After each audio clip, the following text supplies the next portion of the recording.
pavillon représentant un pays d'Afrique, celui du Togo. On est en duplex avec son commissaire général, Kweku Banka Johnson, qui nous attend sur son stand d'ailleurs et sur son pavillon. Merci, bonjour à vous. Racontez-nous d'abord ce que vous avez amené avec vous du Togo. Qu'est-ce que vous voulez montrer du Togo lors de cette expo, Monsieur Johnson? Bien, d'abord, je tiens à vous remercier et je voudrais vous dire tout de suite que ce que nous avons amené du Togo, c'est toute l'expérience que nous avons dans le domaine du numérique, tout ce que nous avons fait et pour permettre à notre population de tirer profit des facilités qu'offre le numérique. Donc en cela, nous avons dans le domaine de l'éducation, dans le domaine de l'agriculture, dans le domaine de l'eau, dans le domaine de l'éclairage public. Donc il y a eu un certain nombre d'actions faites par le gouvernement et donc nous voulons mettre cela en exergue, partager cela avec le reste des pays participants. Par ailleurs, nous avons un côté culturel assez fort et vous voyez tout notre pavillon, il y a tellement de produits que nous avons amenés, que ce soit des artisans, des artistes, des peintres, des tableaux, des masques, pour partager également le côté culturel du Togo avec le reste du monde. Vous savez que nous sommes un pays africain très ancré dans la tradition, donc il faudrait que nous partagions cela. Au-delà de cela, et nous avons aussi le côté économique. Nous allons organiser d'ici peu, en décembre 19, effectivement, la journée économique du Togo, où nous allons vendre le pays, permettre quand même au reste du monde de venir voir toutes les facilités que nous avons dans ce pays en Afrique de l'Ouest. Togo qui est d'ailleurs une porte d'entrée sur la région ouest africaine pour pouvoir investir dans ce pays. Alors vous avez à côté de vous justement un objet traditionnel du Togo, juste à côté de vous, de quoi s'agit-il?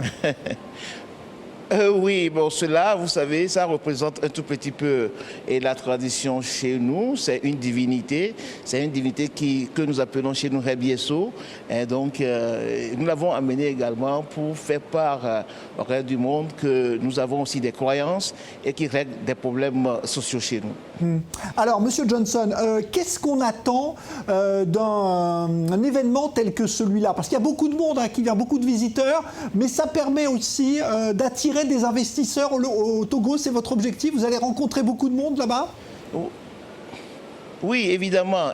C'est déjà pourquoi nous avons programmé une journée, un forum économique au cours duquel nous allons inviter des opérateurs comme togolais pour rencontrer d'autres venus du reste du monde, surtout du monde arabe.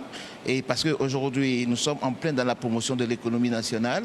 Et donc, c'est l'occasion pour les inviter à comprendre tout ce que nous avons mis en place dans ce pays-là et pour pouvoir les attirer vers nous. Et surtout, nous avons aujourd'hui une plateforme industrielle que nous appelons plateforme industrielle d'Aditikopé, qui est une occasion qui est offerte quand même aux opérateurs économiques de venir investir chez nous au Togo. Ouais. Alors justement, il y a beaucoup de pays qui mettent l'accent sur les nouvelles technologies aujourd'hui, le numérique dont vous parliez, les Émirats arabes unis en font partie, Israël aussi en est un autre exemple. Est-ce qu'il y a une coopération qui existe déjà aujourd'hui entre des pays du Moyen-Orient et le Togo? Bien sûr, nous avons des relations diplomatiques très fortes entre les pays africains d'une façon générale et celui du Moyen-Orient et Israël aussi. Donc c'est l'occasion pour nous surtout de bénéficier, de profiter de tout cela et pour développer beaucoup plus nos relations, surtout en matière d'affaires, entre opérateurs économiques nationaux et ceux de ces pays-là. Nous mettons l'accent sur le privé, le développement du secteur privé et donc une occasion, une manifestation du genre qui permet quand même de rencontrer beaucoup d'opérateurs économiques et de faire en sorte qu'ils puissent venir investir chez nous au Togo. Alors vous le disiez, le Togo veut montrer qu'il fait sa révolution numérique, c'est le thème que vous avez retenu. C'est un pays très jeune, le Togo. Oui. Il y a une demande justement de la population au Togo aujourd'hui d'avoir accès, un plus grand accès au numérique. Mais bien sûr, bien sûr. D'ailleurs, nous l'avons fait remarquer dans notre pavillon.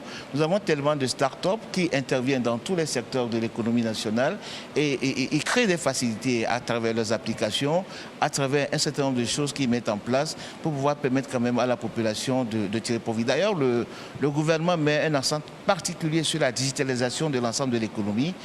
Dans tous les secteurs aujourd'hui au Togo, on intervient au niveau du numérique, au niveau du digital, afin de faciliter la vie aux opérateurs économiques et surtout à la population. Aujourd'hui, comme je l'ai dit tantôt, que ce soit au niveau de l'administration, que ce soit au niveau de l'agriculture, que ce soit au niveau de l'éducation, le numérique a un accent très fort.